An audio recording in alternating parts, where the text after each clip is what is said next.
mentions the Kybalion in this book. He published this in 1954. And they ran him out of Guyana and banned his book.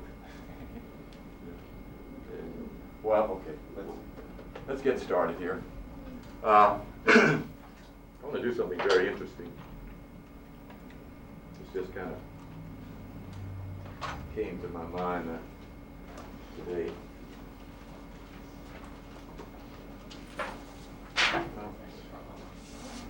Thank you, dear. That's your part. Look at these two words.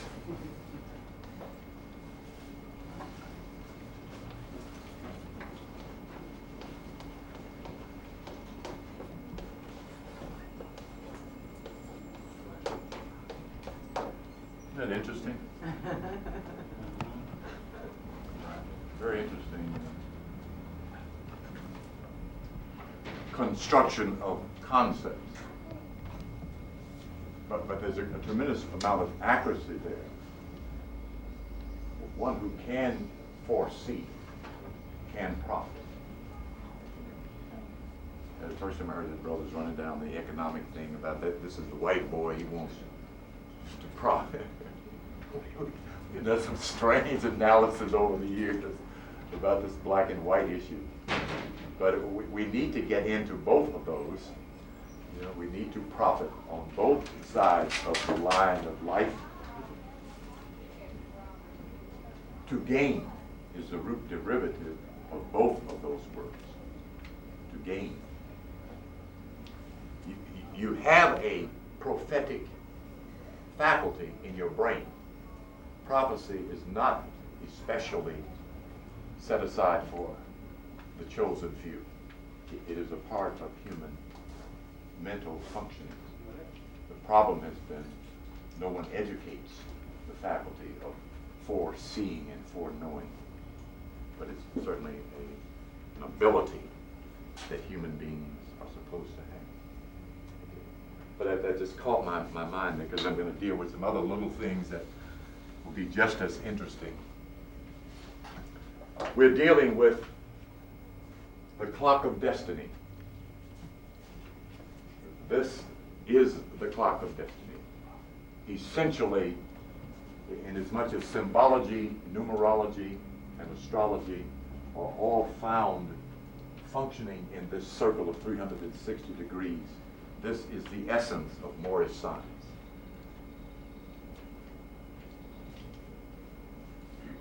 The configuration of Taurus is here. I must have this thing hanging wrong, I think.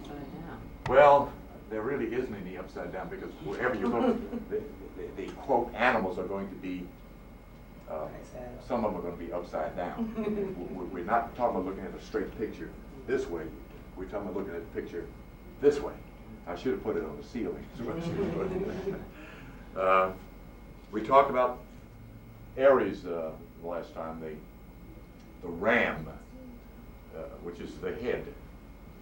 And I think I mentioned that it is also the cerebral. Did I mention that last Saturday? Yeah. It is the brain. You even had the symbol up here. Very good. Left and right. I don't have a VCR, so I never see my videos. But we're going to talk about the next sign. And for you wonderful people, God bless you all who brought your Bibles. Turn to Genesis 32. I think that's where I want to start. Is that where I want to start? Let me see.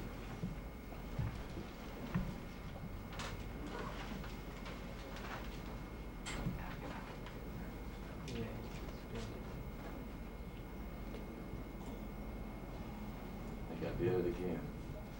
Didn't write down the, okay, Leviticus 4:20. So we're going to start Leviticus chapter 4, verse 20. Anybody bring their metaphysical dictionary?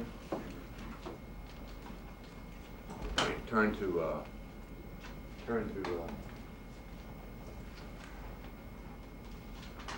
Aaron name. Leviticus 4:20. Those of you who did not bring your write down these verses. Because this subject matter will pop up at the darndest time. You'll be amazed how that happens. Somebody will come up, and like some brothers just walk right up to you and say, "Brother, you know anything about the book of Leviticus?" I mean, you know, it just happens, you know. 4:20. Yes, chapter 4, verse 20. Anybody, whoever gets it first, start reading. And he shall do with the bullock, as he said, as he did with the bullock, for a sin offering. Okay, he's got the bullock in there. Well, let's get another translation there, brother. You got the old stuff. You got the same thing? Okay. Let me update this stuff here. It's interesting what Schofield has done with some of the vocabulary, so that it makes it more readable.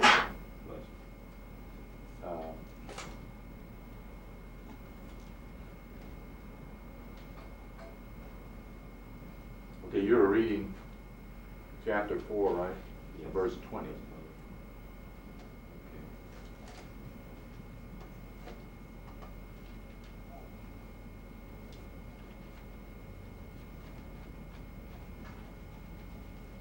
Okay, the verse here reads, "He shall also do with the bull just as he did with the bull of the sin offering."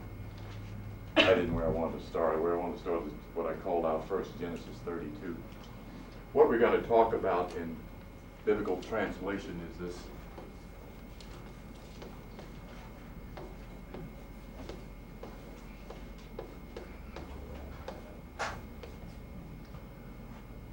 The baby bull, the golden calf, that, you remember who made the golden calf? Anybody? Aaron. Right. Do you recall where he got the material that they used to make the golden calf? Where did it come from? Probably in the corn. He collected up people's jewelry. Okay, but where did it come from the people? The ones that were on their way. They were on their way out of Egypt. On the way out of Egypt. Okay, turn to, let's demystify this. Turn to Genesis 32. I just want to check your biblical level of awareness. Genesis 32, excuse me. Exodus 32. Exodus 32. Bleep that on the tape there. It's Exodus 32. Exodus 32. Whoever gets there first, start reading. And when the people saw that Moses delayed to come down out of the mount, the people gathered themselves together unto Aaron, and said unto him, Up, make us gods, which shall go before us. For as for this Moses, the man that brought us up out of the land of Egypt, we want not what is become of him. And Aaron said unto them, Break off the golden earrings which are in the ears of your wives, of your sons, and of your daughters, and bring them unto me. And all the people brake off the golden earrings which were in their ears, and brought them unto Aaron. Okay, thank you.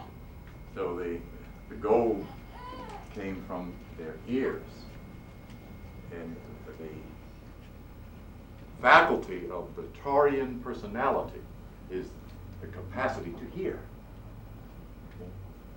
That's very unique that these Kabbalists would lay this story out in this form. Does anybody know the $1 million prize? If anyone can tell me what Aaron's father's name was. Oh, some preacher asked you, would you get up and leave? Yeah, it's very interesting. This is Aaron's father's name.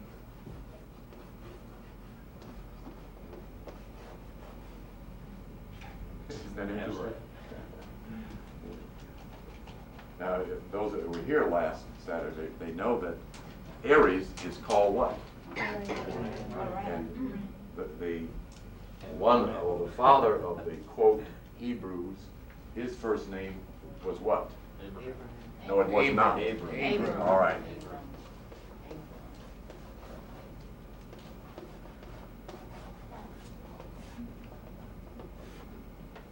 Okay.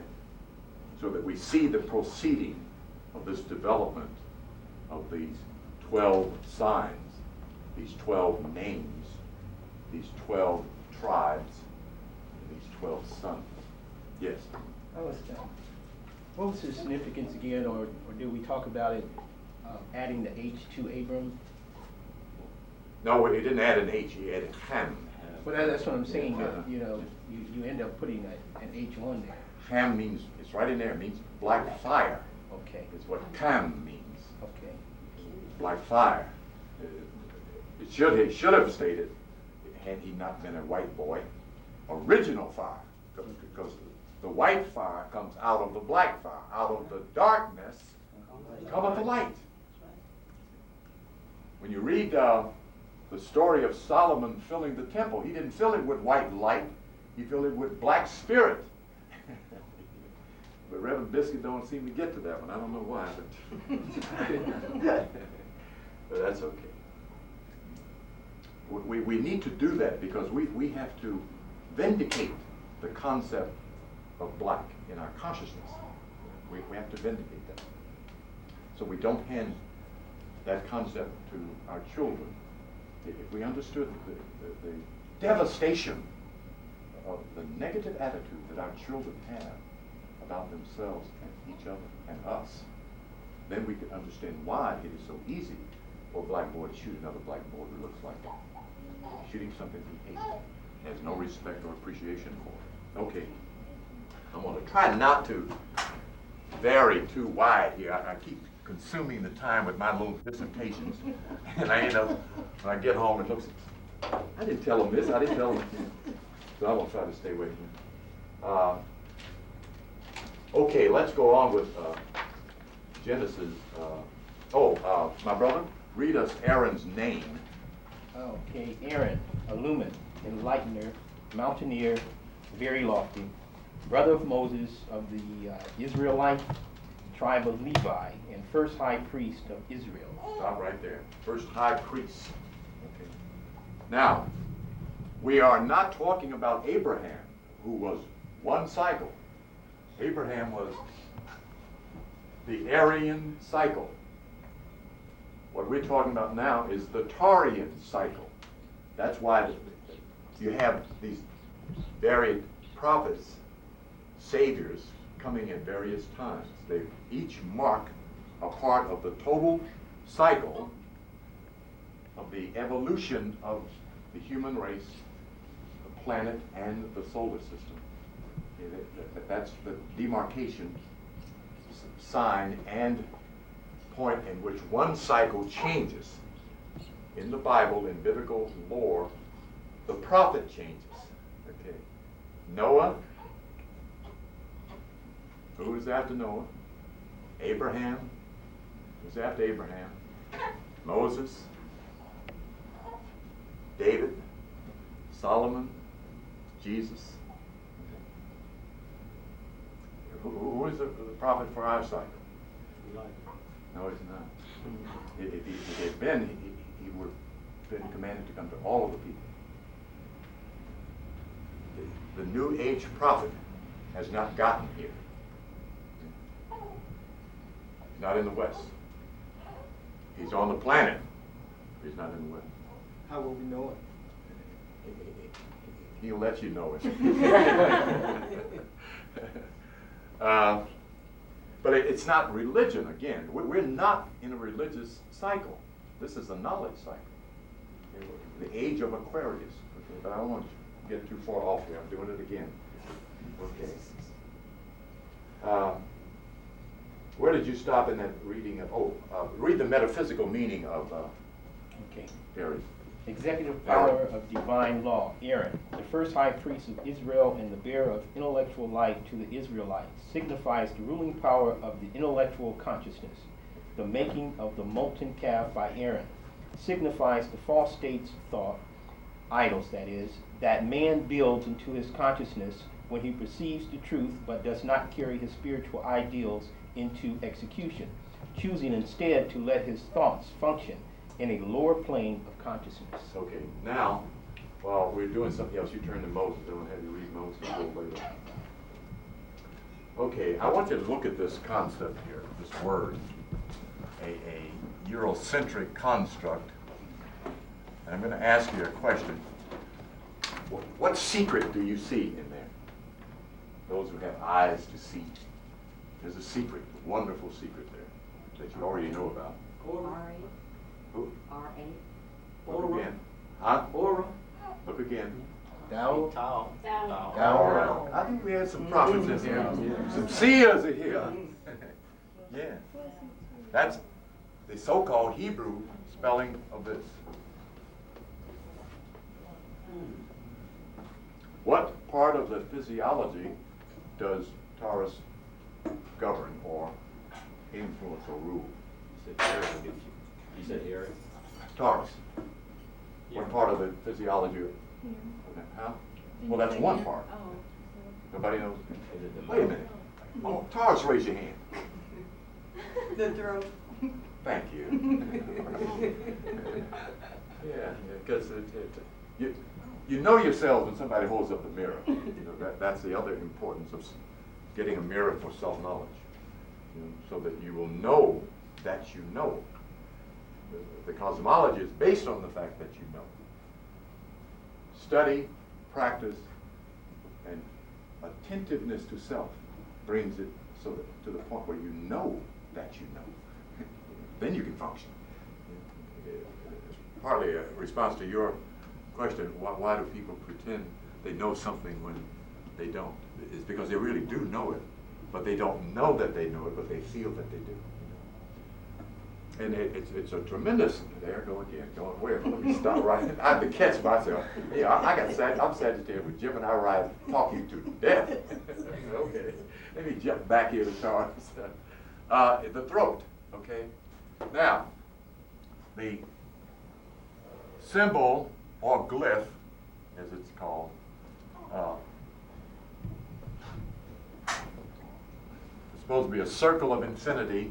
Actually, this crescent is supposed to be on the Taurian's head there, because the sign of Taurus is a feminine sign. Its energy is feminine. It is an earth sign. The earth we stand, live, walk, move on is a woman. It is mama. It feeds us, clothes us, gives us water and air. If you ain't careful, it will pull you back down in her, you know, before you get a chance to do anything, as our children are doing. There you go. Okay. Taurus governs the brain stem, which is important, as well as the cerebellum, the subconscious brain. The subconscious brain, according to this excellent book here, which the guy we could have gotten more of these, Carey's and Perry's book, is the animal brain. I think we can appreciate that at this distance that they've come in terms of biological psychology. 85% of all of your functionabilities and behavior is essentially subconscious. You know, the moving of your hand, the batting of your eye, the coughing, the breathing, the sneezing, you know, the winking and the blinking, the scratching and the biting. It's pretty much subconscious. We don't do too much conscious thinking. If you really stop and look at yourself, well, most of the stuff we're doing is almost zombie-like stuff. Mm-hmm. You know, we're being moved by a program in our subconscious mind. And if your program is a success program, you just kind of coast along, you know, right into success. But if it is a failure program, and you're conscious of the idea that you want to succeed, you intend to succeed, but you are subconsciously, from crib to crawling to walking to hopping and skipping, programmed to fail by a multitude of attitudes from mama and daddy, big brother, little brother, people across the street, folks upstairs. You yourself will undermine your own success. The sabotage theory, self-sabotage, something I want to make you all alert about. It's real. You almost did it. You almost got there. You almost, you know. That is not the devil. That's your own subconscious mind preset to fail, when it should be preset to succeed. But first you must know your nature and understand you are designed to succeed. The Creator intended from day 0, not day 1, from day 0, for each and every one of us to succeed on this plane. That's why, again, it's important to know that you are lords of the earth. That's your ethnocentric name. That's what more means. Lord of the earth. The body is your earth. If you master that body, you can master the one you're standing on. It's the same element. But bring to the forefront of your mind that you're here to succeed, to win, to achieve, to accomplish, to master. You know, that's important. That's our new psychology. I don't know what them white boys doing. The stuff they talk about. I mean, the stuff you get on TV about all these crazy people having stuff with this. Oh, let me get stopped. I don't even want to deal with that dumb stuff. All that TV time that they ain't helping nobody. You don't dig up the problem and go, wow.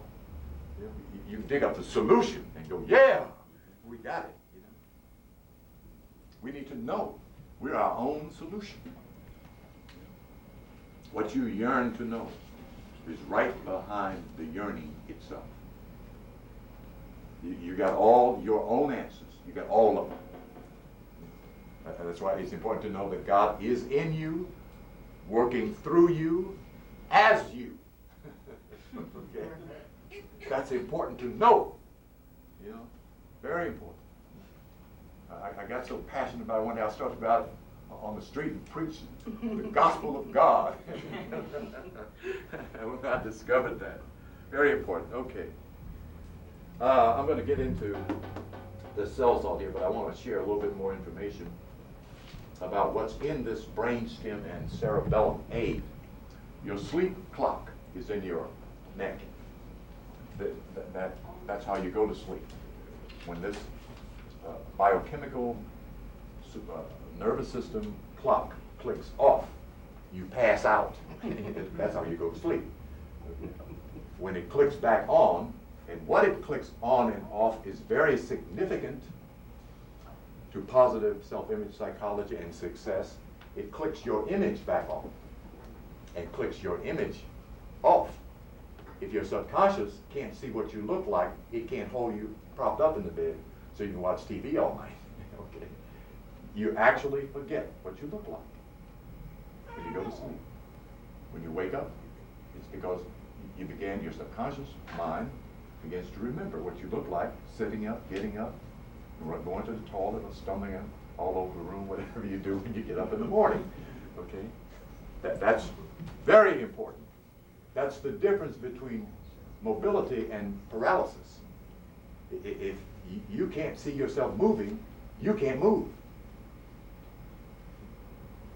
That's what psychosomatic paralysis is. The person can't get an image of themselves in motion. That's all. That's all's wrong with it. Because that's heavy. The same thing with insomnia. The person can't forget what they look like. So they can't go to sleep. So Dr. Sawbone and Biscuit, he got $100 and something worth of pills he was selling to get him so drunk. He got to go to sleep. Okay. You're complete in your nature. You're complete in your nature. When your lower nature is not working, go to the next floor. Your mental nature is working. When your mental nature is not working, go up to the next floor. Your divine nature is working. The real doctor is upstairs, and the door is open. Okay, that's important. Okay. The defense mechanism. Now here's where, with Brother didn't share, well, he can't come on Saturday. Ask me about, tell him some technique so he can remember his dreams. Don't say you don't dream. The problem is you may not be able to recall your dream. You can't stop dreaming. When you stop dreaming, that means your mind has stopped. Okay? Now that's not bad, because in meditation, that's what you're trying to do. You're trying to detach yourself from your mental screen. And you'll come to that point where you'll be sitting back in your consciousness watching these thoughts go across the front of your mind like a TV, you know. Sometimes it sounds like somebody's in the room. Someone go, well, you know, that's your own going off. We're strangely and wondrously made. But you'll be amazed how much noise is in our own head, you know, that disturbs us. Because we're not its master. We're its slave. But as Lord of the earth, as M-A-N, as G-O-D, you're supposed to change that. Change all that ain't right. You know? Your subconscious mind running you crazy. You know? No, that don't work. You know? The brother could not remember his dreams. And part of the reason for that is in the defense mechanism. From this big on, there are things, events, circumstances that transpire in our personal lives that we don't want to remember. It either because it hurts, because it embarrasses us, because it makes us feel ashamed or guilty, you know, or it makes us terribly unhappy. So we learn to forget. Then sometimes we use the learning to forget as a excellent defense mechanism against mama's strap and daddy's foot. Boy, didn't I tell you to go across? I don't remember. Didn't I tell you not to do that? I don't remember you saying that, Mama. He got saved. She didn't knock him down. So he learned how to forget so he wouldn't get licked. You know? We do that. Now we must learn how to remember everything. Taking full responsibility for your life allows you to open up your consciousness so that you can experience your own inner reality.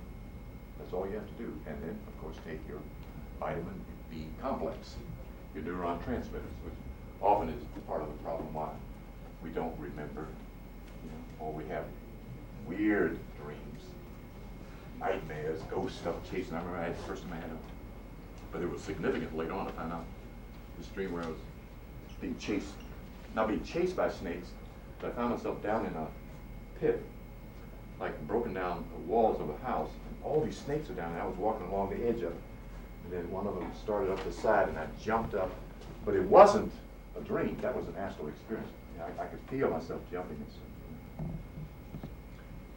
stuff. It took me years to kind of unravel some of that and figure it out. But many dreams of such where you feel, experience them, they're major, they're significant.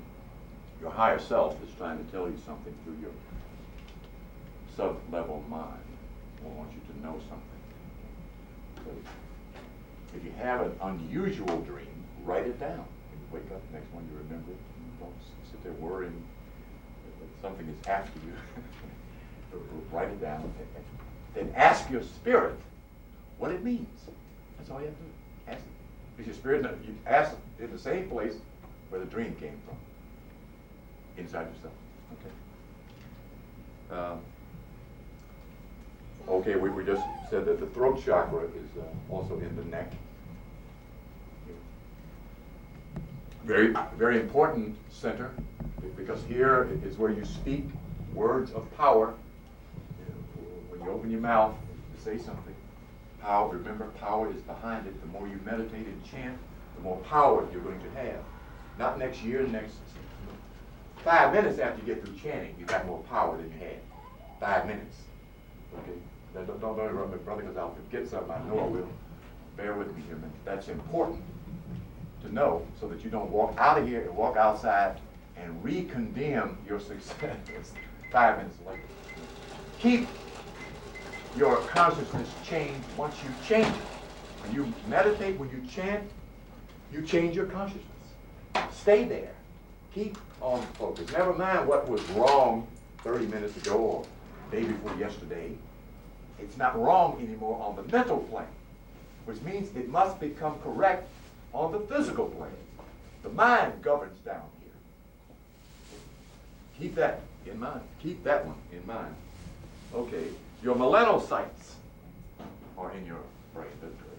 These areas in your brainstem that makes this wonderful substance that has no death, that colorates your nervous system, your skin, your hair, your eyes, and gives you your sense of rhythm, regenerates your brain and brain cells, ability to dream and to have visions,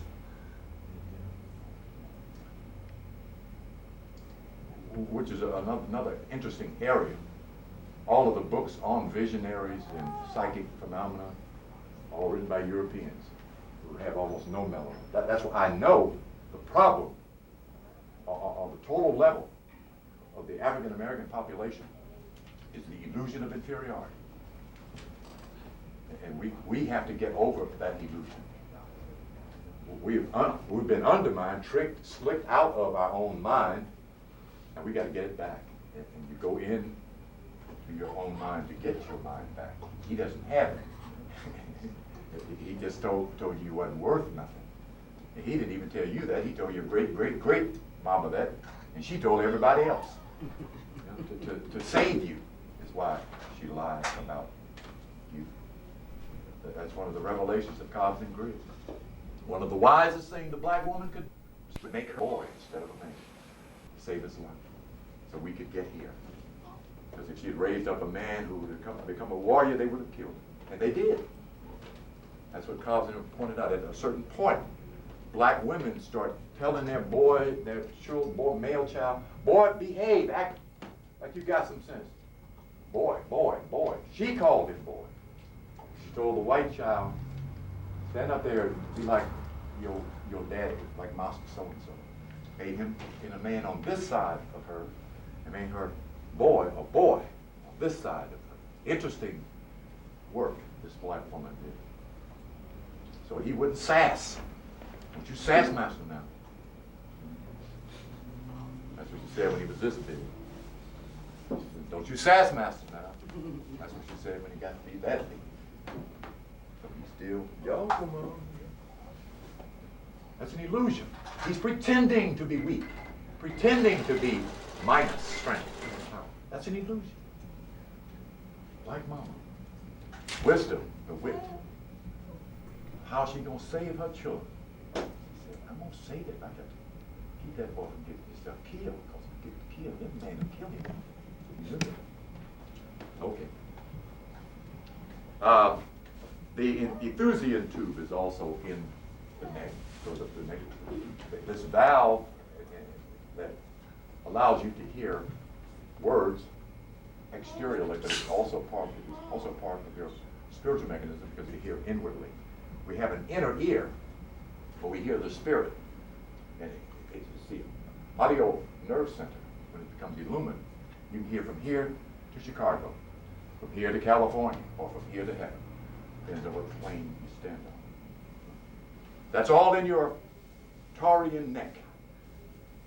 Very, very significant, very important.